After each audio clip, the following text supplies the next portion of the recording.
माँ बाप के लिए बच्चों की खुशी से बढ़कर और क्या होता है। किसी भी माँ बाप की जान उसके बच्चों में ही बसती है। बच्चे चाहे किसी के भी हों, अमीर के हों, गरीब के हों, बच्चे बच्चे होते हैं। सब बच्चे प्यारे होते हैं, सबको बच्चे अच्छे लगते हैं। लेकिन जुर्म की दुनिया एक ऐसी दुनिया है जहां बच्चों पर भी रहम नहीं किया जाता, जहां बच्चों को भी बख्शा नहीं जाता। इंसानी दिमाग के लिए वैसे तो कुछ भी नामुमकिन नहीं है, लेकिन अगर इंसानी दिमाग शैतानी दिमाग बन जाए तब तो वो वहशीपने की सारी हदें पार कर जाता है। जयपुर पिंक सिटी कहे जाने वाले शहर में आज आपको जगह जगह पर वीरान सन्नाटा दिखाई देगा। पूरा शहर दहशत में है। माँ बाप अपने बच्चों को घर से बाहर निकालने में डर रहे हैं। इसे हम सिस्टम की नाकामियां ना कहें तो क्या कहें। आखिर कब खत्म होगा ये खौफ का आतंक, आखिर कब खत्म होगी ये दहशत।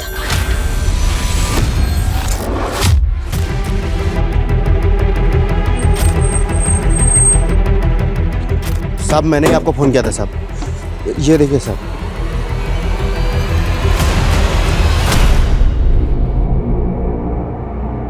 सर लड़की की उम्र 12-13 साल लग रही है, कपड़े फटे हुए हैं, शायद रेप अटेम्प्ट हुआ। इस बच्ची के चेहरे को बुरी तरह से बिगाड़ा गया है ताकि इसकी पहचान ना हो।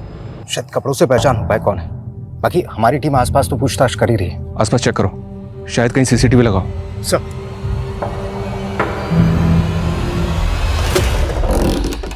नमस्कार, मैं आशुतोष राणा क्राइम पेट्रोल सतर्क के नए अध्याय शातिर क्रिमिनल में आप सभी का स्वागत करता हूं। आज का केस जितना विभत्स है उतना ही अकल्पनीय भी है।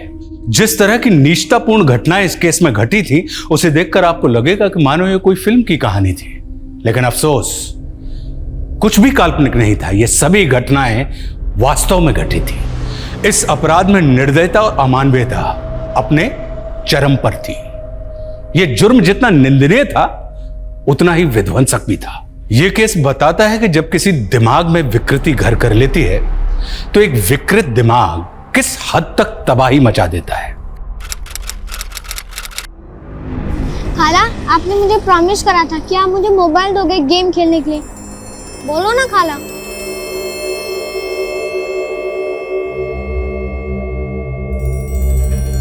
रुस्तम ले जाकर कुल्फी खाकर आ। नहीं, मुझे आइसक्रीम नहीं खानी, मेरे को अनिल के साथ क्रिकेट खेलने जाना है। रुस्तम जैसा बोलती हूँ वैसा कर, जाकर आइसक्रीम खाकर आ, वरना मोबाइल नहीं मिलेगा गेम खेलने के लिए। ठीक है, जाता हूँ।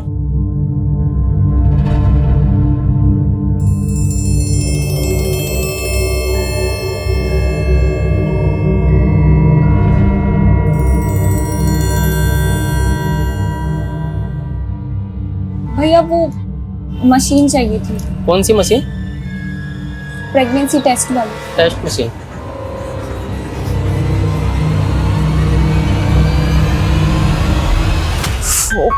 रुस्तम, ओए रुस्तम, कितनी बार कहा है मैंने तुझसे कि तू खाना खा के अपने बर्तन किचन में रखा कर। अम्मी डर गई ना? बिल्कुल भी नहीं, मैं तुझसे नहीं तेरे गंदे मार्क से डरती हूँ। अम्मी 500 रुपए दो ना। 500? पागल है क्या तू? अम्मी प्लीज प्लीज। नहीं, बिल्कुल नहीं, सवाल ही नहीं उठता। तू पहले अच्छे मार्क्स लाके दिखा अपने एग्जाम्स में, फिर सोचेंगे। हाँ, आप इत्मीनान रखिए, मैं पहुंच जाऊंगा दिल्ली कल। हाँ, खुदा हाफिज। हाँ अब्बू, हाँ बेटा। 500 रुपए दो ना, फुटबॉल खरीदनी है। अरे काम कर, 500 नहीं, तू 2 फुटबॉल लेना, ठीक है? थैंक यू अब्बू। क्या बात है। गुलनार, तू भी रख। जीजू मैं क्या करूंगी इसका? अरे रख, दीदी के लिए बर्फ लेके आना, आजकल बहुत गर्म रहती है।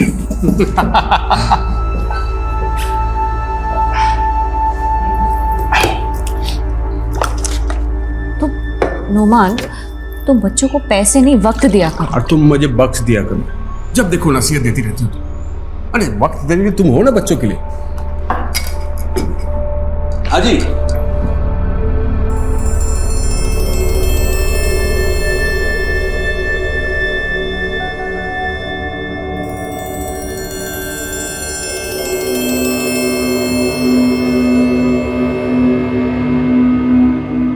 अम्मी 500 रुपए दो ना जो अब्बू ने दिए थे। जिद नहीं बेटा, तुझसे कितनी बार कहा है कि जब अब्बू आ जाएंगे तब इस बारे में बात करेंगे। अम्मी प्लीज।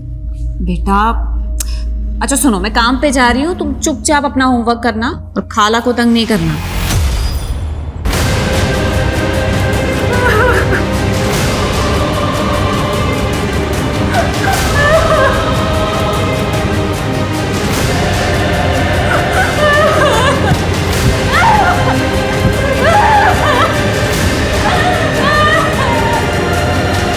वैसे तुम्हारी खाला है किधर? गुलनार? हाँ अभी किधर है? मैं बाथरूम में हूँ। मैं काम पर जा रही हूँ, तुम ध्यान रखना। हाँ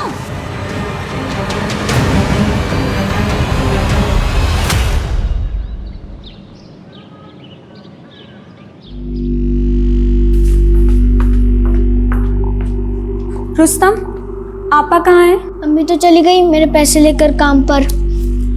और जीजा जी? खाला, आप सब भूल जाते हो। अब्बू तो दिल्ली गए हुए हैं।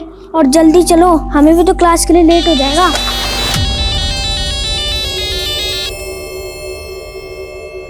चलो।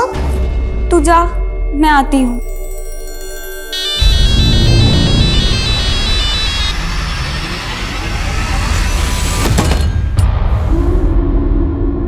Thank you uncle.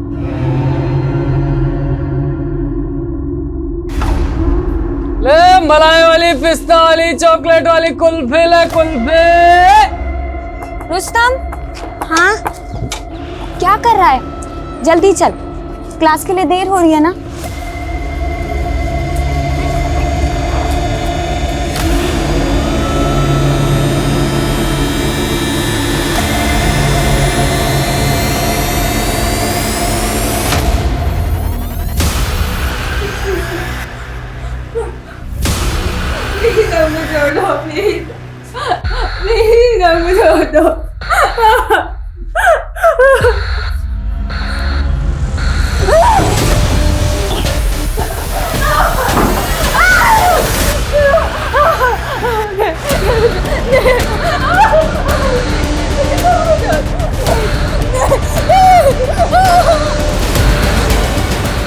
खाला, अंकल खाला कहाँ है? नोमान, गुलनार और रुस्तम घर पर नहीं है, पता नहीं कहाँ चले गए। अरे वही कहीं होंगे, ठीक से देखो। अनीता से पूछा तुमने? सबसे पूछा, पूरे मोहल्ले में ढूंढा, पर कहीं नहीं मिले। और गुलनार का तो फोन भी स्विच ऑफ आ रहा है। आमना टेंशन मत लो, देखो मैं रास्ते में हूँ, अभी आ रहा हूँ। ठीक है? अच्छा एक काम करो, तुम रुस्तम के दोस्तों से बात कर लो, शायद उन्हें पता होगा। हाँ ठीक है। सर, सभी थानों से कांटेक्ट किया, मिसिंग डेटाबेस सर्च किया, लेकिन उस लड़की की कहीं कोई खबर नहीं मिली। खबर जब तक नहीं मिलती तब तक खोजते रहो सुल्तान। बॉडी शहर के इतने अंदरूनी इलाके में मिली है। हाईवे बॉर्डर पे मिलती तो एक बार को मान सकते थे कि मर्डर किसी दूसरे शहर में किया होगा और बॉडी को यहां पे डंप किया गया, लेकिन ऐसा है नहीं। यानी काम किसी लोकल आदमी का है? बिल्कुल, जो इस पूरे इलाके को जानता है और यहाँ के सभी रास्तों को भी जानता है। और यह भी हो सकता है कि वो आसपास के ही रहने वाला हो। एक काम करो, फिलहाल 15 किलोमीटर रेडियस को टारगेट करो और वहां पे जितने भी घर हैं सब में इंक्वायरी करो। I want results.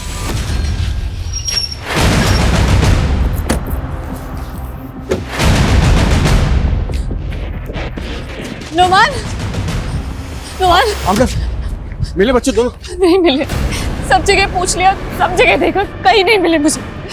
आप जल्दी चलिए, पुलिस स्टेशन चल के पूछते हैं। एक मिनट आमना, कल तुम्हारी नाइट ड्यूटी थी ना? हाँ? ये बात तुमने मुझे पहले क्यों नहीं बताई? बच्चों को घर पर अकेला क्यों छोड़ा तुमने? अरे आप ही भी तो कहा था कि आप दिल्ली से शाम तक आ जाएंगे घर वापस। आप नहीं आए, मेरा काम था, मैं निकल गई, मैं क्या करती? अरे मुझे भी तो काम था, इसलिए मैं आ नहीं पाया ना। इसका मतलब थोड़ी। अच्छा छोड़ो, गुलनार रुस्तम को मोहल्ले में ढूंढते हैं, चलो आजा। एक सेकंड, मोहल्ले में सबसे पूछा है, कहीं नहीं मिले मुझे। हमें पुलिस स्टेशन जाना पड़ेगा। अच्छा ठीक है, चलो पुलिस थाने चलते हैं, आ जाओ। सर, रुस्तम और गुलनार एक साथ स्कूल जाते हैं, फिर कोचिंग क्लास और उसके बाद घर आते हैं। एक मिनट, आप थोड़ा इत्मीनान से बताइए। कल आप दोनों बच्चे घर पे थे और आप 3 दिन से दिल्ली में थे। जी सर। आप कल रात घर पे नहीं थी? सर एक्चुअली मेरे ऑफिस में एक लड़की नहीं आई थी, तो मेरी ड्यूटी थोड़ी एक्सटेंड हो गई थी, तो घर नहीं आ पाई। लेकिन इन्होंने कहा था कि ये शाम तक आ जाएंगे, पर ये। सर मैं काम में थोड़ा मसरूफ था। कोई बात नहीं। अच्छा, ये दोनों बच्चे कौन से कोचिंग क्लास में जाते हैं? ER बिने क्लास। लड़की की उम्र 12-13 साल रही होगी। रेप हुआ है लड़की के साथ। पूरी बॉडी पर बाइट मार्क्स हैं और 4 हड्डियां भी फ्रैक्चर है। डेथ कब हुई होगी? मैं दावे से तो नहीं कह सकता, पर बॉडी मिलने के कम से कम 24 घंटे पहले लड़की की डेथ हो चुकी थी। पूरी बॉडी में ब्लड जम गया था। आई थिंक मारने के बाद बॉडी को किसी ठंडी जगह पर रखा गया था। और डेथ की वजह भी न्यूरोलॉजिकल शॉक है। शायद पेन बर्दाश्त नहीं कर पाई होगी लड़की। सर को उसके बाद कुछ लगा? जी। अगर ये कोई पेशेवर कातिल है तो एनसीआरबी के डेटाबेस में इसका रिकॉर्ड मिल सकता है। एक काम करो, इस लड़की की बॉडी पे जो बाइट मार्क्स हैं वो बाइट मार्क डेटाबेस से मैच करके देखते हैं, शायद कुछ मिल जाए। ले मलाई वाले, बादाम वाले, कुल्फी ले कुल्फे, आइसक्रीम।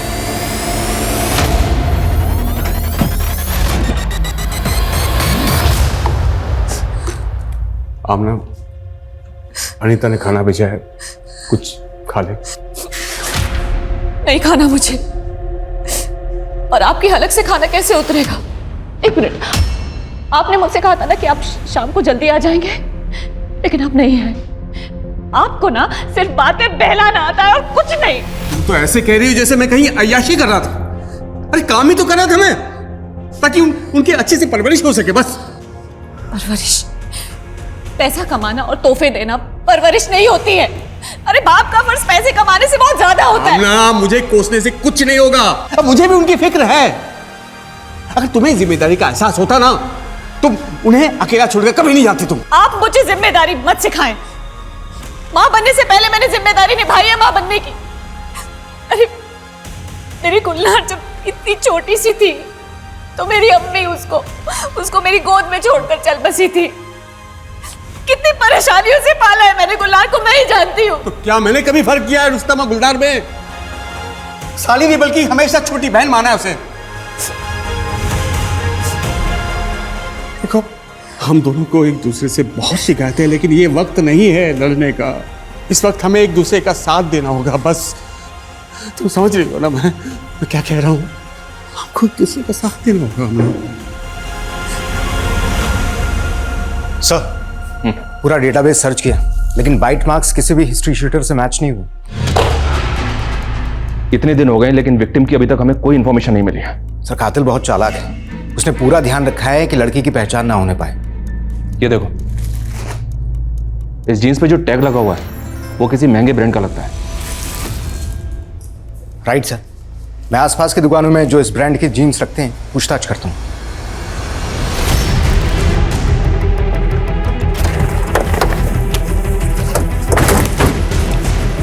पीछे रहिए,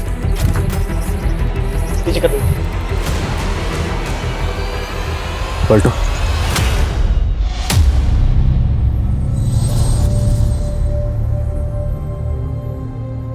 रुस्तम के साथ इसकी खाला भी थी गुलनार। आसपास चेक करो, शायद उनकी लाश भी यहीं कहीं है। सर,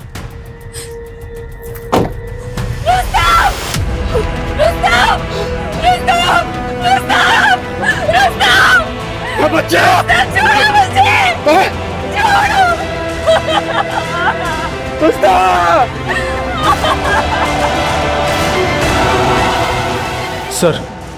सर पूरे एरिया को अच्छे से छान मारा, लड़की की लाश नहीं मिली। तो मतलब या तो गुलनार जिंदा है या फिर उसे मारकर उसकी लाश को कहीं और डंप किया गया। सर, ये भी तो हो सकता है कि रुस्तम की मौत की वजह ही गुलनार हो। सर, हो सकता है कि गुलनार किसी के बहकावे में आ गई हो, घर से भागने की कोशिश कर रही हो और रुस्तम ने देख लिया होगा। वर्मा क्या बात कर रहे? गुलनार महज 13 साल की।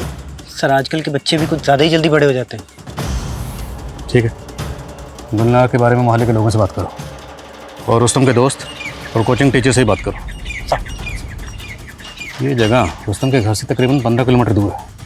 इतनी दूरी है, यहाँ कैसे आया होगा? सर, हो सकता है रुस्तम को मारने के बाद में कातिल ने इसे यहाँ लाकर छोड़ दिया होगा ताकि शिनाख्त ना हो सके। यहाँ आने जाने वाले रास्तों पर जितने भी सीसीटीवी हैं सबकी फुटेज खंगालो और चेक करो क्या कोई सस्पिशियस गाड़ी मिलती है या कोई ऐसा शख्स जिसके हाथ में इस तरह की बोरी हो। सर,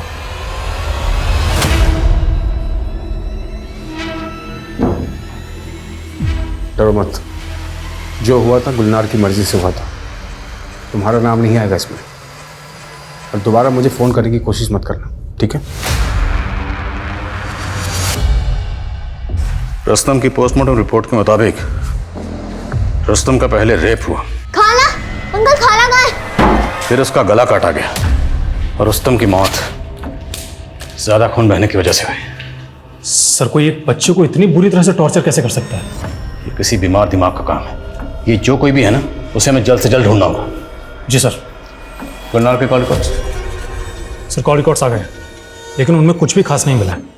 सर, गुलनार की अधिकतर बातें उसके दोस्तों से या परिवार से होती थी। लेकिन हाँ सर, गुलनार का फ़ोन 10 अगस्त को बंद हुआ था। 10 अगस्त? और उसकी मिसिंग रिपोर्ट लिखवाई गई 11 अगस्त को, और रुस्तम की बॉडी हमें मिली 12 अगस्त को। जी सर। सर, इस एरिया के सारे हिस्ट्री शीटर को उठाकर तोड़ना शुरू करता हूँ। हो सकता है कोई को चुगल दे। तोड़ो, एक एक को तोड़ो, खासकर उन हिस्ट्री शीटर्स को जो कभी भी चाइल्ड मोलेस्टेशन में मुब्तला रहे हैं। मिश्रा, हम कातिल बाहर ढूंढ रहे हैं, कहीं ऐसा तो नहीं कातिल कोई अंदर का ही है? लेकिन सर, आमना और नोमान के बीच में हमें ऐसा कुछ भी नजर नहीं आ रहा है। 5 साल पहले यूपी से आकर जयपुर में बस गए थे, बिजनेस भी अच्छा चल रहा था और फैमिली में भी कोई डिस्प्यूट नहीं है। मिश्रा, घर की 4 दीवारी के अंदर फैमिली में क्या चल रहा होता है, कभी कभी ये बाहर आने में देर हो जाती है, बहुत देर। और जहाँ तक गुलनार का सवाल है, सबका यही कहना है कि भले ही 13 साल की थी, लेकिन बहुत समझदार थी। अगर इतनी समझदार थी तो वो कहीं भी अकेले क्यों जाएगी? कोई तो वजह रही होगी। गुलनार की बहन आमना और नुमान, दोनों की डिटेल्स निकलो। कहीं तुमने तो मेरी बहन के साथ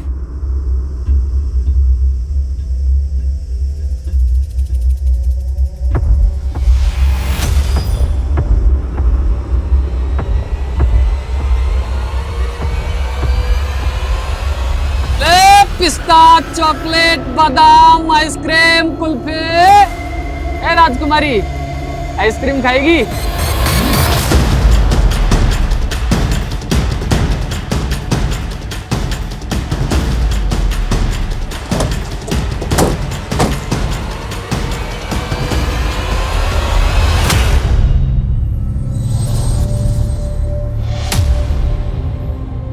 सर, ये तो गुलनार है। रुस्तम की बॉडी जहाँ मिली वहाँ से ये जगह तकरीबन 6 किलोमीटर दूर है। इस 6 किलोमीटर के रेडियस में जितने भी सीसीटीवी हैं, सबकी फुटेज निकालो, 11 से 13 तारीख के बीच की। जी सर। और सर, गुलनार के जीजा नुमान को भी इन्फॉर्म कर देता हूँ। इसकी बहन को भी कॉल करो। सर।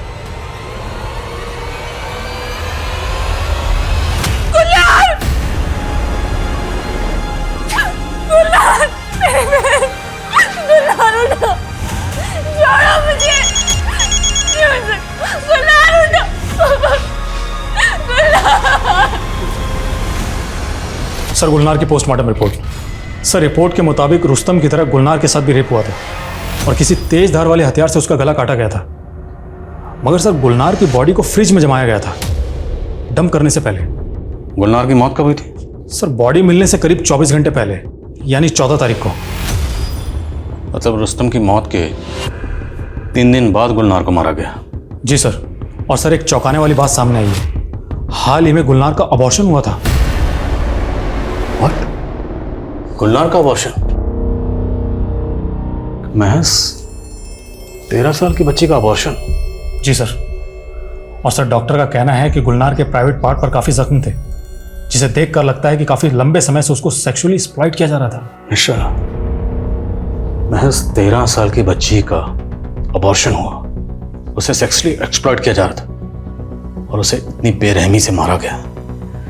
ये घिनौनी हरकत कौन कर सकता है?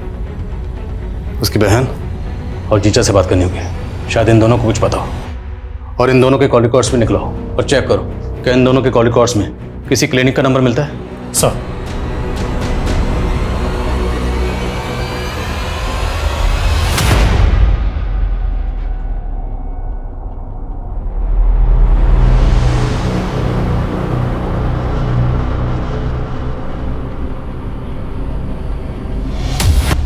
बुआ, मैं कैसी लग रही हूँ? अरे वाह, ये ड्रेस तो सबसे अच्छी लग रही है। थैंक यू बुआ, मुझे भी बहुत पसंद आई।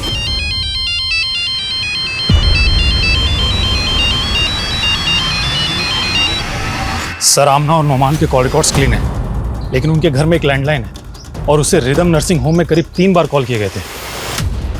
Rhythm nursing home? नाम सुना सुना लग रहा है।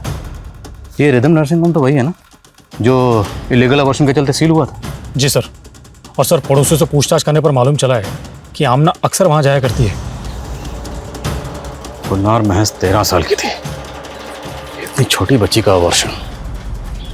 और इतनी छोटी बच्ची अबॉर्शन के लिए उस क्लिनिक में अकेली तो नहीं गई होगी, कोई ना कोई तो उसे ज़रूर लेकर गया होगा। उस क्लिनिक की पिछले 1 महीने की सीसीटीवी फुटेज खंगालो, लेट्स फाइंड आउट गुलनार वहाँ किसके साथ गई थी। तब तक नौमान और आमना से मिलते हैं। सर। या अल्लाह, गुलनार ने अबॉर्शन करवाया था? जी हाँ, अबॉर्शन, और वो भी रिदम नर्सिंग होम में, उसी नर्सिंग होम में जहाँ पर आप अक्सर चेकअप के लिए जाया करती हैं। सच सच बताइए, गुलनार को अबॉर्शन के लिए आप ही लेकर गई थी? जी नहीं सर, मुझे तो पता ही नहीं था कि गुलनार पेट से थी। गुलनार, मैं निकल रही हूँ। हाँ, क्या हुआ? आपका वो पीरियड्स। कोई बात नहीं, तुम अपना ध्यान रखना। हाँ, मैं जल्दी आ जाऊंगी। यानी वो अबॉर्शन का पेन था। इतनी बड़ी बात गुलनार ने मुझसे छुपाई। क्या गुलनार की जिंदगी में कोई लड़का था? कोई करीबी दोस्त? नहीं सर, मेरे लिए तो गुलनार एक छोटी सी बच्ची थी, लेकिन मुझे नहीं पता था कि वो इस आप? हाँ? आप भी इस बारे में कुछ नहीं जानते? नहीं नहीं सर, मुझे तो अभी तक यकीन नहीं हो रहा सर ये सब। और गुलनार ने अपनी बहन तक को ये सब चीज़ नहीं बताया तो मुझे कैसे पता थी सर? सलाम साहब, एक पक्की खबर हाथ लगी है। प्रकाश नाम का एक आदमी है जो दुबई रहता है। उसकी बेटी अनुष्का यहाँ अपनी बुआ इंदू के साथ रहती है, लेकिन 9 अगस्त के बाद से अनुष्का अपने स्कूल नहीं गई। और उसकी बुआ ने अपने पड़ोसियों को यह बता रखा है कि वो अपने मामा के यहाँ गई। लेकिन सर चौंकाने वाली बात यह है कि अनुष्का की माँ का कोई भाई नहीं था, तो ये मामा कहाँ से आया? तेरा मतलब है कि अनुष्का ही वो लड़की है जिसको हम इतने दिनों से ढूंढ रहे हैं? पूरे चांस है सर, उम्र कदकाठी के हिसाब से वो अनुष्का ही होनी चाहिए।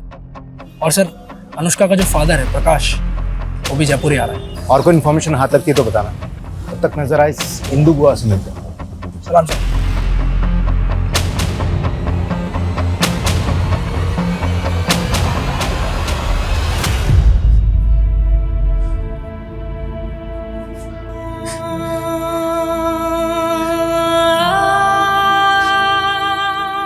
आमना, देखो मेरी बात सुनो। आमना,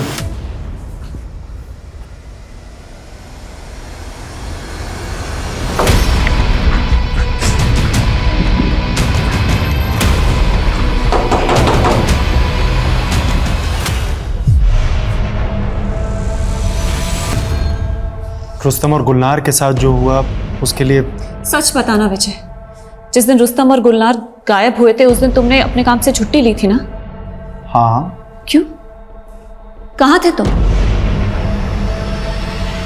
सर, अनुष्का की बुआ इंदू के घर पर ताला लगा हुआ है, लगता है फरार हो गई। खबरियों को अपने काम पे लगा दिए। सर खबरें जुगनू आया है। सब ताज़ा खबर यह है कि इंदू एक बहुत खतरनाक औरत है। कुछ साल पहले तक वो एक अनाथ आश्रम में सुपरवाइजर थी, लेकिन वहाँ 2 लड़कियों ने खुदकुशी कर ली थी और आरोप था इंदू पर कि वो छोटी बच्चियों से धंधा करवाती थी। इसका बहुत बड़ा बवाल हुआ था और इसी बवाल के बाद उसे नौकरी से भी निकाल दिया गया और उसके पति ने भी उसे छोड़ दिया। ठीक है जुगनू, अभी तो निकल। साहब। सुल्तान, इस सिंधु का पता करो जल्द से जल्द।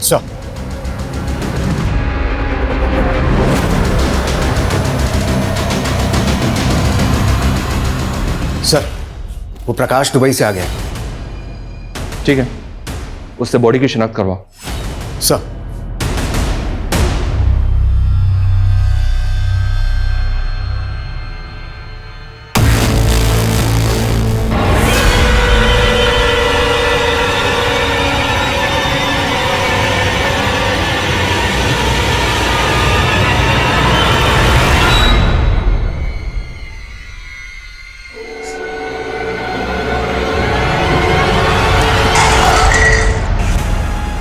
ये क्या कर रही थी तुम? अब हमने क्या करी थी? तुम जहर पीने वाली थी तुम? हाँ, मैं जीना नहीं चाहती और जाना चाहती हूँ। ये अकेला घर मुझे काटने को दौड़ता है। रोज मर रही हूँ मैं, एक बार फिर मर जाऊँ। देखो ऐसा मत कहो आमना। कभी सोचा मेरा क्या होगा? हाँ? मैं कैसे काटूंगा ऐसे अकेले पड़ की जिंदगी? तो आप भी चलिए ना, हम सब साथ में रहेंगे खुशी खुशी, और एक दूसरे के लिए बहुत समय होगा देने के लिए। बस बस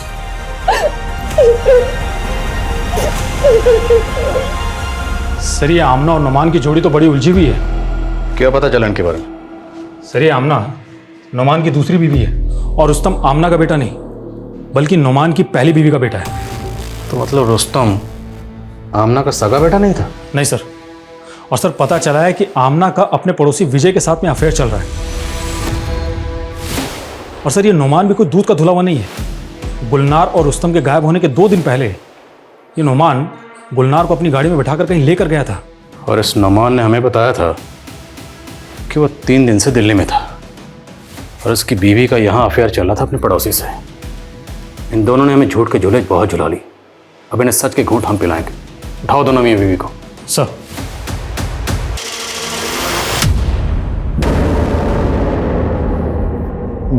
ये मेरी बेटी नहीं है। ये मेरी बेटी नहीं है।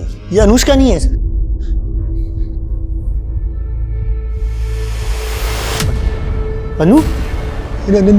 अनुष्का अनुष्का ये मेरी बेटी है सर। ये मेरी बेटी है अनुष्का। अनुष्का की माँ हमें 3 साल पहले छोड़कर चली गई थी। फिर मैंने अकेले नहीं उसे पाला। मुझे दुबई जाने का मौका मिला तो मैं अपनी बहन इंदु के पास उसे छोड़ दी, लेकिन मुझे क्या पता था कि मेरी बच्ची के साथ ऐसा होगा। प्रकाश जी, आपका दुख हम समझ सकते हैं, पर आपको कोई अंदाजा है कि आपकी बहन कहाँ जा सकती है? नहीं पता सर, मुझे कुछ पता नहीं। गुलनार का ऑपरेशन किसने करवाया था हमें पता चल चुका। क्यों जीजा जी, आप खुद बताएंगे या पहले आपको थोड़ी बिरयानी खिलवाऊं? वो उस दिन जब मैं ऑफिस से लौटा तो देखा। अरे गुलनार, मैं क्या बोल रहा था मैं? गुलनार, क्या हुआ बेटा? तू रो क्यों रही है? देख भाई, मानती है ना मुझे तू? हाँ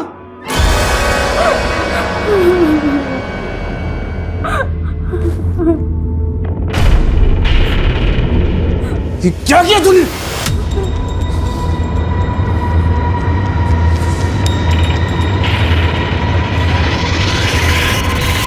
कौन है वो? कौन है बता? आपा को मत बताना, वरना वो अपनी जान ले लेगी। आप मेरी मदद करोगे ना जीजू? मैं एक डॉक्टर को जानता था। मैंने ही रिदम नर्सिंग होम में गुलनार का एबॉर्शन करवाया। बच्चा किसका था? बोलो ना अमन। आमना, मैंने गुलनार से बहुत पूछा लेकिन वो अपनी जिद पे अड़ी थी, कुछ नहीं बताई मुझे नाम बता। मैं उसका नाम नहीं बता सकती, और अगर अगली बार आपने मुझे उसका नाम पूछा तो मैं अपनी जान दे दूंगी। क्या करता मैं? डॉक्टर ने मना किया था गुलनार पे दबाव डालने से। गुलनार मेरी छोटी बहन, अरे बच्ची जैसा पाला था उसे, उसने मुझसे इतनी बड़ी बात छिपाई। गुलनार को दोष मत दो, दोस्त तुम्हारा है। तुम्हारी हरकतों की वजह से वो तुम पर कभी भरोसा कर नहीं पाई। मतलब ये कि उसे पता था तुम मेरे पीठ पीछे क्या कर रही हो। कहना क्या चाह रहे हो? यही कि गुलनार को तुम्हारे और विजय के बारे में सब कुछ पता था। सर, आमना एक अच्छी माँ है, इसलिए अपने बच्चे के फ्यूचर के लिए मैं सब कुछ चुपचाप सहता रहा। आमना जी, देखिए, आपके घरेलू मसले में या आपकी निजी जिंदगी में दखल देने का या कोई सवाल पूछने का हमारा कोई हक नहीं, पर हमारा पूरा शक विजय पर है, क्योंकि विजय पर पहले भी एक लड़की को मोलेस्ट करने के चार्जेस लग चुके। तो इसलिए साफ साफ बताइए, क्या विजय का आपके घर पर आना जाना था? क्या वो गुलनार से मिलता जुलता था? अरे गुलनार, तुम तो दिन ब दिन टमाटर की तरह लाल होती जा रही हो। आपा, मैं पढ़ने जा रही हूँ। दिल लगाकर पढ़ाई करना गुलनार। शक तो मुझे तब भी हुआ था सर। वो अक्सर हंसी मजाक किया करता था गुलनार के साथ, एक दो बार तो घुमाने भी ले गया। कहीं विजय ने तो गुलनार और रुस्तम को नहीं मार दिया? एक डिसफंक्शनल परिवार में पल रहे बच्चों पर घर के तंग माहौल का यकीनन बुरा प्रभाव पड़ता है। जब उचित माहौल नहीं मिलता तो बच्चे अपने मनोभाव, अपनी संवेदनाएं आसानी से व्यक्त नहीं कर पाते हैं। वे मन ही मन उलझ कर रह जाते हैं। अक्सर इस उधेड़-बुन से जूझ रहे बच्चे एक सहारा खोजते हैं, कोई जो उन्हें सुने, उन्हें थामे। जब अपनों से यह सहारा नहीं मिलता तब वो अपने आसपास नजरें दौड़ाते हैं और यहीं धोखा खा बैठते हैं। मासूम नजरें शातिर दिमाग नहीं पढ़ पाते और नतीजा अक्सर तबाही होता है। सर लगता है विजय अंडरग्राउंड हो गया। खबरों में बोला उसका पता लगाने के लिए। और सर ये भी पता चला है कि गुलनार जिस कोचिंग क्लास में जाती थी वहाँ का टीचर विनय भी कुछ दिनों से गायब है और पड़ोसियों को भी इसके बारे में कुछ पता नहीं है। मतलब चोर की दाढ़ी में तिनका? जी सर। सर विनय की कुंडली निकाली तो पता चला है कि उस पर भी मॉलेस्टेशन के चार्ज लग चुके हैं पहले। पता लगाओ ये विनय कहाँ गायब है। मुझे ये विनय जल्द से जल्द किसी भी हालत में चाहिए। अब इस केस में हम गोल गोल बहुत घूम ली, अब इस केस को सही रुख देने का वक्त आ गया है। सर एक बात और। सर गुलनार और रुस्तम दोनों की बॉडी हमें उनके घर से काफ़ी दूर मिली थी। सवाल यह है क्या बच्चे अपनी मर्जी से वहाँ पर गए थे? क्योंकि ज़बरदस्ती हुई होती तो किसी का तो ध्यान जाता। हो सकता है किसी का ध्यान गया हो और वो सामने ना आया हो। एक काम करो, दोनों बच्चों की तस्वीरें लोकल न्यूज़पेपर में दो। लेट्स सी क्या सामने आता है। सर। अरे मेरी राजकुमारी, बता आज कौन सी आइसक्रीम चाहिए? पिस्ता, वनीला, चॉकलेट? ठहर जा, तेरे लिए स्पेशल है और वो भी बिल्कुल मुफ्त। ये आइसक्रीम वाले सुनो, तेरी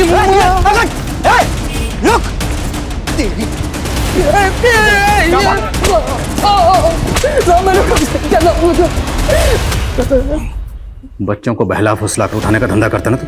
बोल, गुलनार और रुस्तम को क्यों मारा? सब मैं कसम से बता रहा हूँ, मैंने किसी को नहीं मारा। तो भागा क्यों था?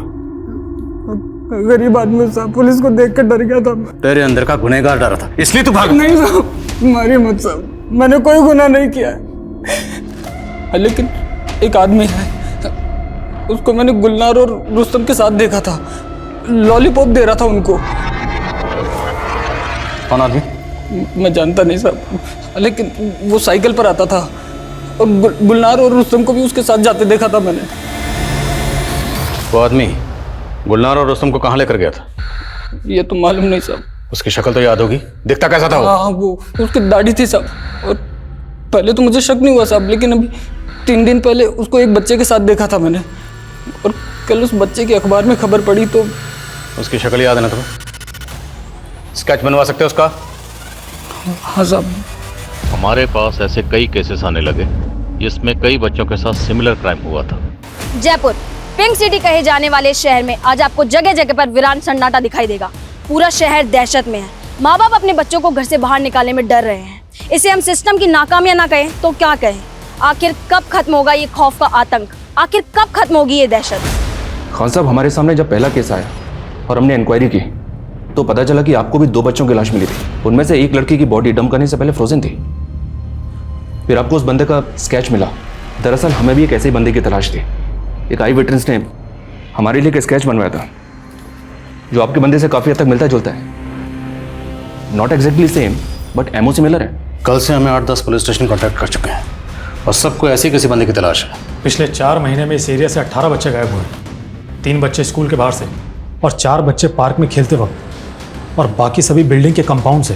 हालांकि ये सारे स्केचेस आपस में पूरी तरह से तो नहीं मिलते, पर फिर भी सिमिलरिटीज़ हैं। किसी में आंखें सेम हैं, किसी में नाक और किसी में दाढ़ी। राइट, बट स्टिल सारे केसेस में मोडस ऑपरेंडी सेम है। दादू, मैं मम्मी से बात नहीं करूंगा। उन्होंने मुझे प्रॉमिस किया था कि अगर मैं होमवर्क करूंगा तो वो मुझे मोबाइल देंगी गेम खेलने के लिए, लेकिन उन्होंने नहीं दिया। अब मैं मम्मी से कभी भी बात नहीं करूंगा। अच्छा, तुम ये लो बेटा, ऐसा नहीं बोलते। तुम कितने किस्मत वाले हो जो तुम्हारी मम्मी जो तुम्हारा इतना ख्याल रखती है। मेरा तो कोई ख्याल रखने वाला ही नहीं था।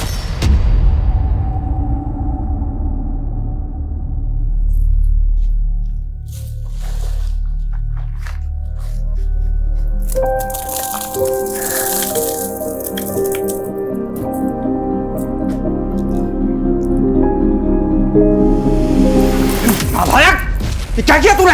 हाँ, सारे कपड़े गंदे कर दिए। अब क्या तेरी मरी हुई माँ आएगी कपड़े धोने के लिए?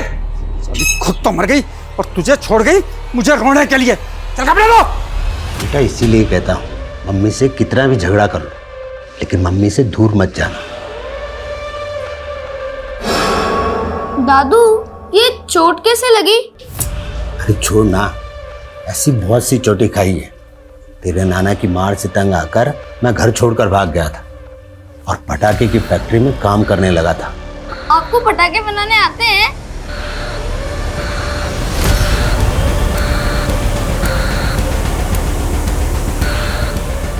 आपको बॉम्ब भी बनाना आता है?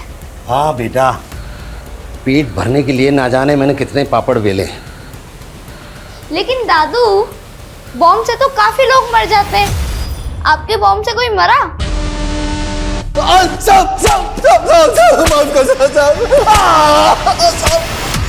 अरे नहीं बेटा, मेरे बॉम्ब से कोई नहीं मरा। अगर मेरे बॉम्ब से कोई मरता तो मैं जेल में होता। मेरे प्यारे पोती के साथ कैसे होता? आइसक्रीम, मलाई वाले, चॉकलेट वाले, कुल्फी ले कुल्फी। 18 में से 17 बच्चे दिन की रोशनी में गायब हुए और 7 बच्चों की बॉडी को पहले फ्रिज में रखा गया, बाद में उनकी बॉडी को कहीं डंप किया गया। और 7 बच्चे सुबह 10 से 12:30 बजे के बीच में गायब हुए हैं। शातिर खिलाड़ी है, ये जानबूझकर बच्चों को दिन की रोशनी में गायब करता है, क्योंकि दिन की रोशनी में माँ बाप बच्चों को लेकर महफूज महसूस करते हैं। उन्हें लगता है कि बच्चे बाहर कहीं खेल रहे होंगे। ये माँ बाप की उसी लापरवाही और दिन की रोशनी का फायदा उठाता है। बिल्कुल सर। एक बात और सर, सभी 18 बच्चे 8 से 13 साल की उम्र के थे। एग्जैक्टली। इसका एक पैटर्न तो समझ में आ रहा है और ये अपने टारगेट को किस तरह से डिसाइड करता है ये भी समझ में आ रहा है। अब इससे पहले ये किसी और बच्चे को अपना टारगेट बनाए, हमें इसे पकड़ना होगा। सर।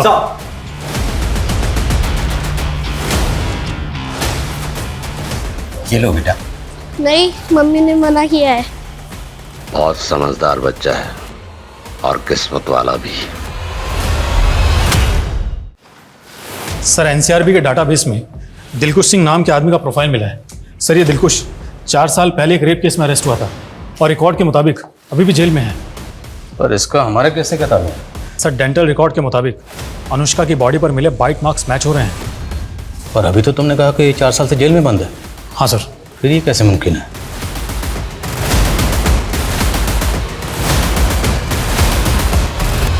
सुजान, सुजान। जी मैडम जी। ये मेरे कपड़े हैं, जाओ जाकर छत पे सुखा दो। मैडम जी, मैं साहब का मुलाजिम हूँ और दफ्तर का काम करने का हुक्म है मुझे। ये घर के काम मैं नहीं करने वाला और मैं कोई आपके दहेज में आया हुआ नौकर नहीं हूँ जो आप ये सारे काम करवा रहे हो मुझसे। कैसी गंदी जबान है तेरी, छोड़ूंगी नहीं तुझे, कंप्लेन करूंगी तेरी। अभी बताती हूँ साहब को। जिसको बताना उसको बता दीजिए, मैं किसी से डरने वाला नहीं हूँ और ये घर के काम मैं नहीं करने वाला। राम राम। दादू, मतलब आपने नौकरी छोड़ दी? जो काम मुझे पसंद नहीं वो काम मैं नहीं करता। मुझे भी लौकी की सब्जी पसंद नहीं, मैं भी नहीं खाता। लौकी की सब्जी तो मुझे भी नहीं पसंद। एक काम करते हैं, मेरे साथ चलोगे? मेरे पास रेनबो कैंडी है। Rainbow candy? 7 कलर्स वाली? खाओगे तो चलो मेरे साथ।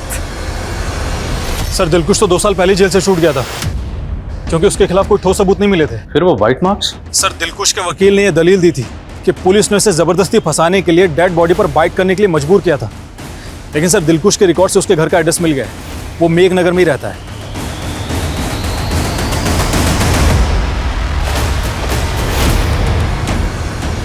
जी साहब, दिलखुश पहले यही रहता था अपनी पत्नी के साथ। दोनों पति पत्नी विपक्ष के जैसे झगड़ते थे।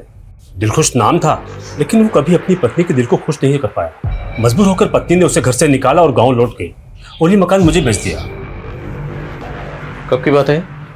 ये कोई 10 साल हो गए सर। सब दिलखुश आदमी ठीक नहीं था, सबसे ही झगड़ता था वो। उसे एक बार फिर से जेल हुई जब वो अपने आर्मी ऑफिसर के यहाँ गार्ड था। उसने अपने सीनियर ऑफिसर को मारने की कोशिश की। उस पागल ने अपने ऑफिसर और उसकी बीवी को बम दे मारा। निशा, हमारे पास कुछ स्केचेस हैं, आप इन स्केचेस को गौर से देखिए और याद करिए, क्या दिलखुश की शक्ल इनमें से किसी से मिलती है? हाँ, कुछ कुछ ऐसा ही था और आंखें तो बिल्कुल ऐसी ही हैं।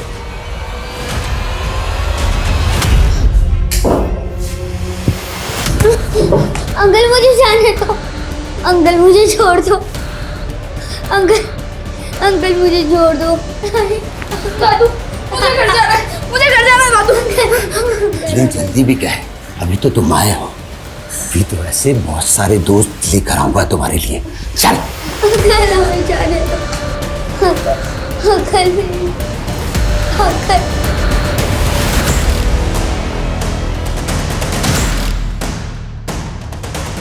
रुक। हाँ क्या हुआ साहब? सवाल बाद में करना। क्या है इसमें? कुछ नहीं है साहब।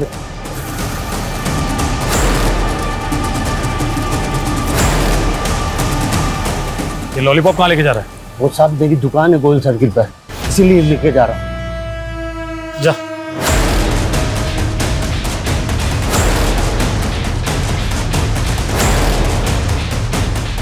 हेलो, गोल चौक की शॉप है?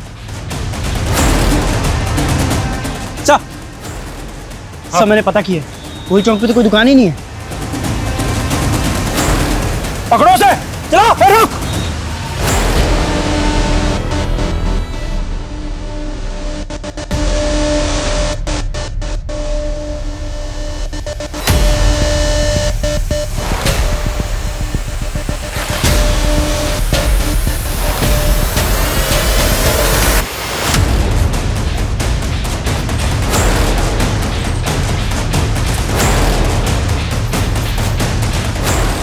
साइकिल यही है, इसका मतलब वो इसी एरिया में है। प्रेम, इन दोनों को अपने साथ में लेके जाओ और चेक करो। वर्मा, सुनो बेटा, जी अंकल। तुम्हारे लिए चॉकलेट।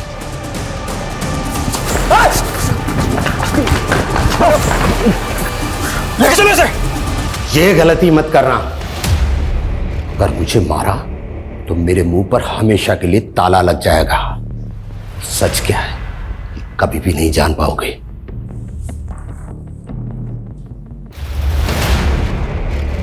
बोल सच क्या? दिलखुश और सुजान सिंह, सच क्या है? बोल निशा। गुलनार और रुस्तम, इन दोनों को तुम नहीं मारा ना? नाम नहीं पता लेकिन चेहरे जानता हूं। हाँ, मैंने ही मारा है। क्यों मारा? मजे आते हैं। बच्चों को लॉलीपॉप दिखाकर उन्हें ललचाता हूं, फिर उन्हें उठा लेता हूं और फिर उन्हें मार देता हूं। खाला मुझे चॉकलेट खानी है। नहीं रुस्तम, अभी लेट हो रहा है, तू घर जा प्लीज। सुनो बच्चों, ये लो। Thank you uncle. नहीं चाहिए। बच्चों, तुम लोगों को मालूम, मेरे पास एक बोलने वाला तोता है जो तुम्हारे सारे सवालों का जवाब देगा। वाओ, चलो ना तोता देखने चलते हैं। नहीं रुस्तम, हमें लेट हो रहा है। अरे थोड़ी देर की तो बात है। खाला प्लीज ना, चलते हैं ना खाला प्लीज। अच्छा ठीक है। ये हुई ना बात, चलो। लड़के को तो उसी दिन मार दिया था, लेकिन लड़की ज्यादा उछल रही थी, भागने की कोशिश कर रही थी, इसीलिए उसे सजा देने के लिए 3 दिन तक जिंदा रखा और 3 दिन तक खूब नोचा और फिर उसे मारकर फेंक दिया। अनुष्का को भी तूने मारा? वो मेरी गलती थी, लेकिन मुझे बाद में पता चला कि वो लोकल बिजनेसमैन की बेटी है, किसी प्रवासी की नहीं। क्यों?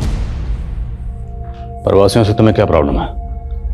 उन्होंने तेरा क्या बिगाड़ा? उन्होंने मेरे साथ बुरा किया है, बहुत बुरा, मुझे सताया, इसीलिए अब मैं उन्हें सता रहा हूं। साफ साफ बोल, क्या हुआ था?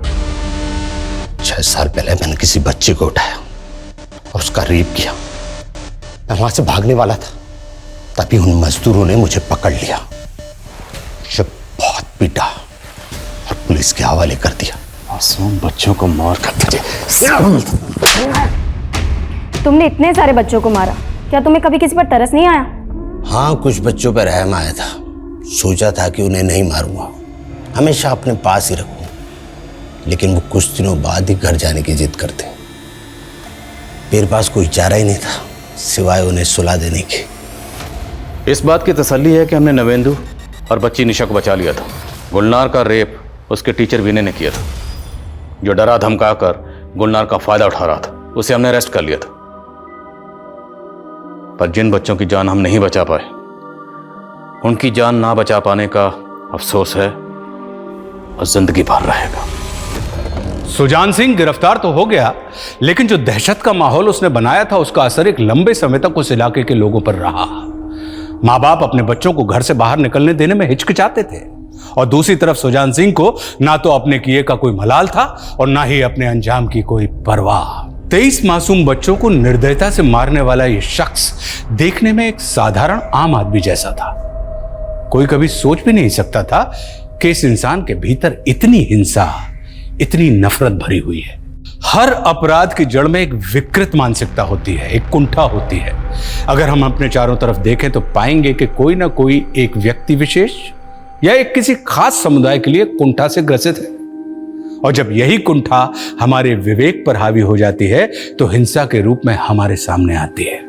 अगर वक्त रहते सुजान की इस नफरत की दस्तक को किसी ने सुन लिया होता तो संभवतः मैं यहां आपको इस केस के बारे में बताने के लिए खड़ा होता ही नहीं।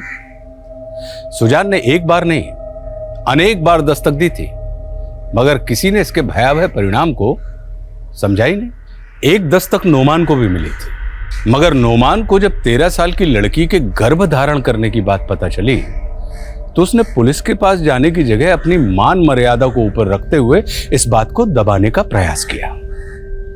अगर वक्त रहते वो आमना से बात करता तो शायद आज गुलनार और रुस्तम जिंदा होते। सुजान सिंह पर आईपीसी की धारा 302 के तहत कत्ल और धारा 363 के तहत अपहरण का मामला दर्ज किया गया। साथ ही की धारा 3 और 4 के अंतर्गत बलात्कार और उत्पीड़न के चार्ज भी लगाए गए और उसे उम्र कैद की सजा भी सुनाई गई। इस केस से हम सभी को एक सबक लेने की जरूरत है।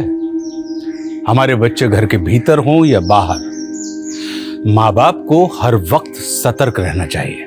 बच्चों में अनजान लोगों से दूरी बनाए रखने की समझ विकसित करना बहुत जरूरी है। साथ ही उन्हें गुड टच और बैड टच से अवगत कराना भी आवश्यक है, क्योंकि ऐसे दुष्कृत्य सिर्फ अनजान लोगों के द्वारा ही नहीं किए जाते, कभी कभी कुछ अपने जाने पहचाने लोगों के द्वारा भी किए जाते हैं। हम सबकी जान हमारे बच्चों में बसी होती है और जब बात उनकी सलामती की आती है तो हिफाजत के हर मुमकिन कदम हमें उठाने चाहिए। और इसी के साथ मैं आशुतोष राणा आपसे विदा लेता हूं। कल फिर से मिलूंगा एक ऐसी ही कहानी के साथ। तब तक अपना और अपने परिवार का ख्याल रखिए और देखते रहिए क्राइम पेट्रोल सतर्क। जय हिंद।